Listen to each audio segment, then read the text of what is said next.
Hey guys, welcome back to my channel study with Jyoti. तो आज मैं आपको संयुक्त राष्ट्र संघ के बारे में बताने वाली हूँ। ठीक है, तो सबसे पहले इसका परिचय देख लेते हैं। तो द्वितीय विश्व युद्ध के पूर्व ही यह स्पष्ट होने लगा था कि राष्ट्रसंघ अंतर्राष्ट्रीय शांति एवं सुरक्षा स्थापित करने में असमर्थ है। तो द्वितीय विश्व युद्ध के पूर्व ही ये पता चल चुका था कि जो राष्ट्र संघ है, लीग ऑफ नेशंस जिसे कहते हैं, जिसकी स्थापना 1920 ईस्वी में हुई थी और इसकी स्थापना के बाद इसका जो प्रभाव था, जो ये अंतर्राष्ट्रीय शांति बनाने के लिए इसकी स्थापना की गई थी। लेकिन क्या होता है कि दूसरे महायुद्ध के बाद ही ये जो संघ होता है वो किसी काम के नहीं रहता, क्योंकि ये सफल नहीं हो पाता है। ठीक है, क्योंकि द्वितीय विश्व युद्ध के वजह से ये जो शांति होती है, अंतर्राष्ट्रीय शांति होती है, वो और भी भंग हो जाती है। तो इसके बाद क्या होता है कि 1945 में संयुक्त राष्ट्र संघ की स्थापना की जाती है। उसके बारे में हम आज पढ़ेंगे। तो चलिए देखते हैं। तो उसकी असफलता, मतलब लीग ऑफ नेशंस मतलब राष्ट्र संघ जो 1920 में बना था, उसकी असफलता को देखकर ही तत्कालीन अमेरिकी राष्ट्रपति जो थे, रूजवेल्ट जिनका नाम था, उन्होंने अंतर्राष्ट्रीय शांति और सुरक्षा के लिए एक अत्यधिक सबल तथा सुसंगठित विश्व संगठन की आवश्यकता का अनुभव किया। तो जो अमेरिकी राष्ट्रपति थे रूजवेल्ट, उन्होंने ये अनुभव किया कि हमारे अंतर्राष्ट्रीय शांति और सुरक्षा को बनाने के लिए एक अत्यधिक सबल और सुसंगठित विश्व संगठन की आवश्यकता है। और जिस तरह राष्ट्र संघ की स्थापना की गई थी राष्ट्रपति विल्सन द्वारा प्रथम विश्व युद्ध के दौरान, लेकिन वो क्या होता है कि द्वितीय विश्व युद्ध जब आता है तो उसमें उसके प्रयास जो होते हैं वो असफल हो जाते हैं। और उसके बाद जो अमेरिकी राष्ट्रपति होते हैं रूजवेल्ट, वो कहते हैं कि हमें एक ऐसे संगठन की ज़रूरत है जो हमारे अंतर्राष्ट्रीय शांति और सुरक्षा के लिए एक अत्यधिक सबल और विश्व संगठन का आवश्यकता का अनुभव करवा सके। ठीक है, तो इसके बाद ही क्या होता है कि संयुक्त राष्ट्र संघ की स्थापना की जाती है। आज का संयुक्त राष्ट्र अंतर्राष्ट्रीय संगठन की भावना का एक व्यावहारिक परिणाम है। तो जिस तरह उन्होंने अनुभव किया था कि हमें एक ऐसे संगठन की ज़रूरत है जो शांति बना के रखे, और उसी का परिणाम निकल कर आता है संयुक्त राष्ट्र संघ। ठीक है, अब आगे देखते हैं इसका विवरण। तो संयुक्त राष्ट्र एक अंतर्राष्ट्रीय संगठन है। ठीक है, और इसके चार्टर पर 26 जून 1945 को सैन फ्रांसिस्को में हस्ताक्षर हुए। तो संयुक्त राष्ट्र एक अंतर्राष्ट्रीय संगठन है। ठीक है, इंटरनेशनल ऑर्गेनाइजेशन। ठीक है, और इसके चार्टर पर 26 जून 1945 को सैन फ्रांसिस्को में इस पे हस्ताक्षर किए जाते हैं कई देशों द्वारा। ठीक है, और इसमें सबसे ज़्यादा जो प्रभाव था उसमें अमेरिका का था कि उन्होंने ही ये अनुभव किया था कि ये ऐसे संगठन की ज़रूरत है। ठीक है, और 24 अक्टूबर 1945 को ये जो संयुक्त राष्ट्र संघ होता है उसकी स्थापना की जाती है। ठीक है, 24 अक्टूबर 1945 को स्थापना, 24 अक्टूबर 1945। मुख्यालय इसका रहता है न्यूयॉर्क में और सदस्य देश रहते हैं उस टाइम पे 193। ठीक है, राष्ट्रों के स्वतंत्र होने के साथ ही पूर्व सोवियत संघ के विघटन के बाद इनके सदस्यों में बढ़ोतरी हो जाती है। तो पूर्व में क्या होता है कि सोवियत संघ विघटन हो जाता है, विघटित हो जाता है। ठीक है, उसके बाद क्या होता है कि इस संगठन में अनेक सदस्य जो होते हैं वो जुड़ने लगते हैं। और संयुक्त राष्ट्र संघ में अमेरिका का योगदान जो था वो सबसे अधिक रहा था, क्योंकि अमेरिकी राष्ट्रपति ने ही, रूजवेल्ट जो थे, उन्होंने ही, उन्हीं के प्रयासों से इस संगठन का जन्म हुआ था। ठीक है, अब हम आगे देखेंगे। राष्ट्र संघ की कई स्वतंत्र संस्थाएं हैं। ठीक है, तो राष्ट्र संघ की कई संस्थाएं भी हैं। ठीक है, वो देख लेते हैं। सबसे पहला जो इम्पोर्टेंट है वो है अंतर्राष्ट्रीय श्रम संघ, दूसरा है विश्व बैंक, तीसरा है यूनेस्को, फोर्थ है विश्व स्वास्थ्य संगठन आदि। तो ये कुछ महत्वपूर्ण, कुछ मुख्य संस्थाएं हैं। ठीक है, संयुक्त राष्ट्र संघ की। अब इसके उद्देश्य क्या थे वो देख लेते हैं। तो सबसे पहला जो उद्देश्य है वो है अंतर्राष्ट्रीय शांति और सुरक्षा की स्थापना। तो ये जो संगठन बना था वो अंतर्राष्ट्रीय शांति और सुरक्षा के उद्देश्यों से बना था। ठीक है, संयुक्त राष्ट्र का जो प्रथम उद्देश्य था वो मानव जाति को युद्ध की जो भयंकर स्थिति थी उससे मुक्ति प्रदान करना चाहता था और विभिन्न राष्ट्रों के पारस्परिक विवादों को न्याय और अंतर्राष्ट्रीय विधियों के द्वारा शांतिमय ढंग से उसका समाधान करना चाहता था। तो इसका एक मुख्य उद्देश्य था कि वो जितनी भी समस्याएं उत्पन्न हो रही थी अंतर्राष्ट्रीय स्थिति में, उसे समाधान करने के लिए इस उद्देश्य को अपनाया गया था, ठीक है। और शांति और सुरक्षा के लिए भी इसकी स्थापना की गई थी। दूसरा हम पॉइंट देखेंगे, मैत्रीपूर्ण संबंध में वृद्धि। तो जो संयुक्त राष्ट्र का द्वितीय जो महत्वपूर्ण उद्देश्य था वो था समस्त राष्ट्रों में मैत्रीपूर्ण संबंध बनाना, उसकी वृद्धि करना तथा सभी छोटे बड़े राज्यों को समानता का अधिकार देकर आत्मनिर्भर के सिद्धांत का पालन करवाना।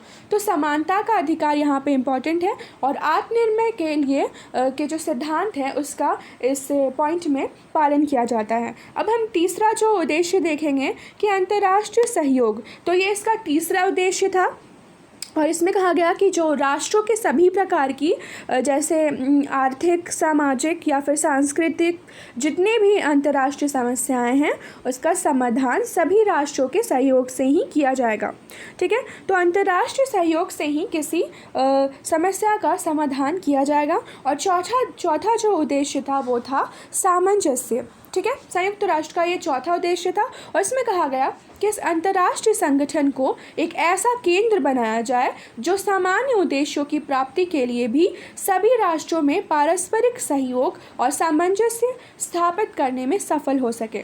तो किसी भी कोई भी समस्या हो, जैसे छोटी से छोटी या फिर बड़ी से बड़ी, उसमें सारे अंतर्राष्ट्रीय संगठन के जितने भी सदस्य हैं वो सारे सब राष्ट्र जो हैं वो मिलकर इस समस्या का समाधान करें, सहयोग करें और सामंजस्य स्थापित करें।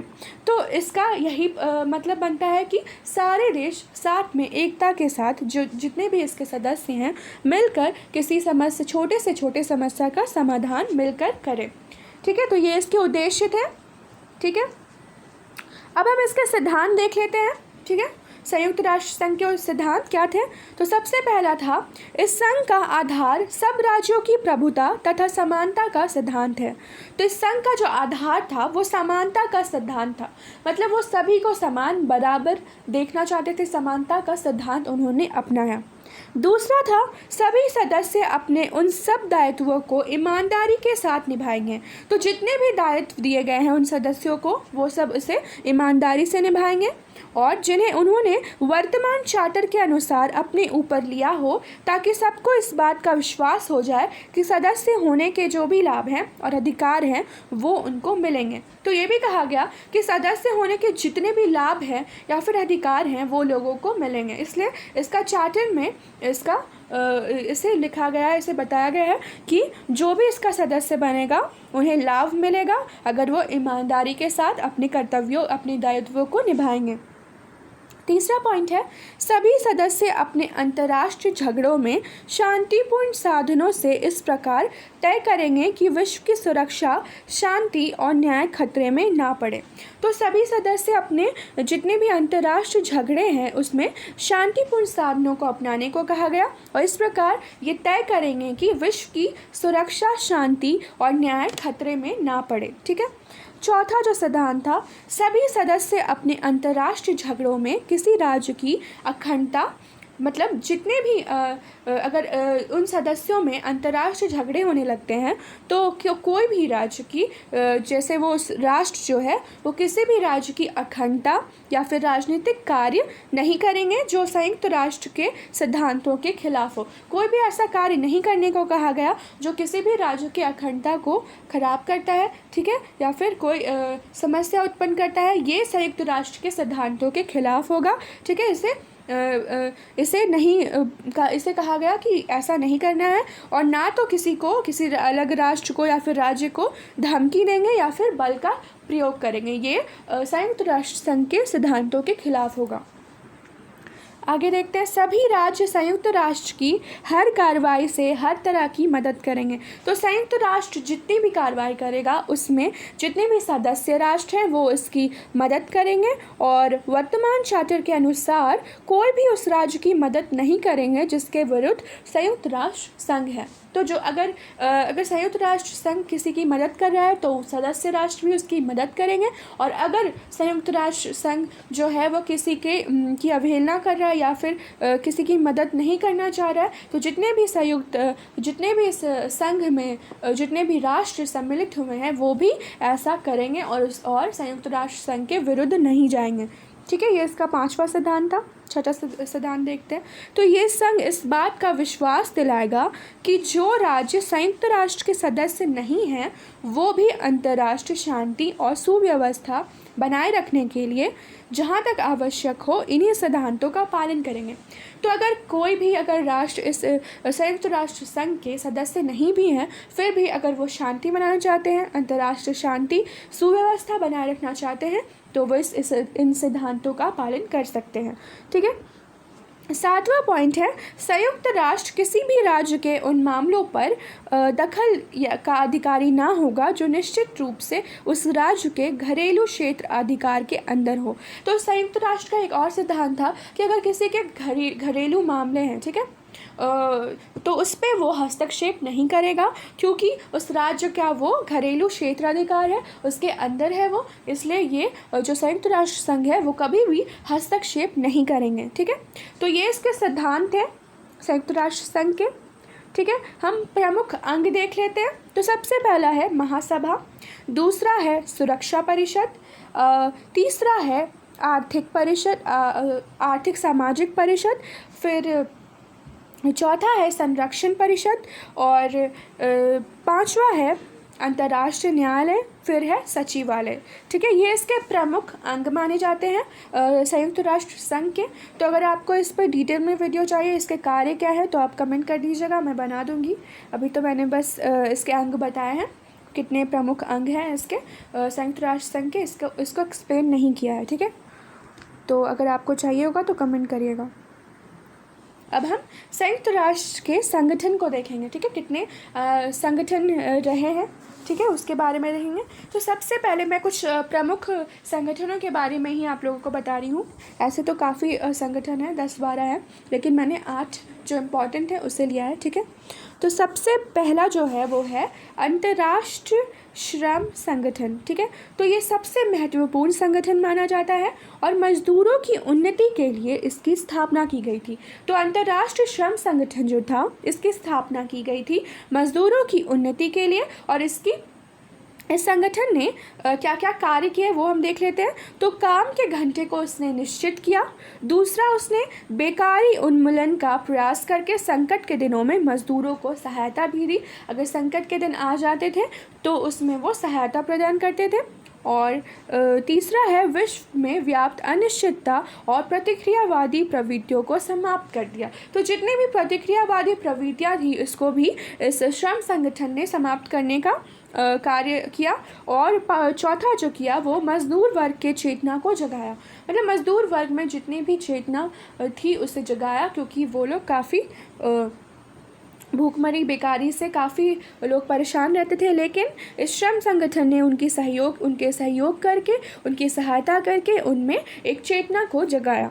तो ये था पहला अंतर्राष्ट्रीय श्रम संगठन जो संयुक्त राष्ट्र संघ के संगठन में शामिल है। ठीक है, अब हम लोग दूसरा देखते हैं, खाद्य और कृषि संगठन। ठीक है, इसकी स्थापना हुई थी 1945 में और इसका प्रमुख उद्देश्य था अविकसित देशों की कृषि के संबंध में सहायता। तो जितने भी अविकसित देश थे उसमें कृषि के संबंध में जितनी भी सहायता दी जाती थी उसे पहुंचाना और खाद्य के स्तर में वृद्धि भी करना। तीसरा है विश्व बैंक। तो इसकी स्थापना हुई थी 1946 में और इसका मुख्यालय था न्यूयॉर्क में। ठीक है, विश्व बैंक का।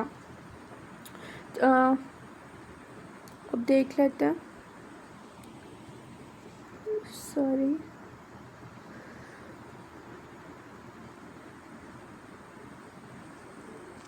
चलिए देखते हैं। अब हम देखेंगे विश्व स्वास्थ्य संगठन। ठीक है, तो इसकी स्थापना 1946 में हुई थी। ठीक है, और इसका मुख्यालय था न्यूयॉर्क में स्वास्थ्य संगठन का। ठीक है, और मानव स्वास्थ्य की उन्नति के लिए इसका मुख्य उद्देश्य रहा है कि वो मानव के स्वास्थ्य के बारे में कैसे उन्नति हो सकती है। ठीक है, क्या क्या तरीके अपनाए जा सकते हैं उसके बारे में बताना, ठीक है। और चौथा है विश्व बैंक। इसका जो मुख्यालय था वो वॉशिंगटन में था, ठीक है।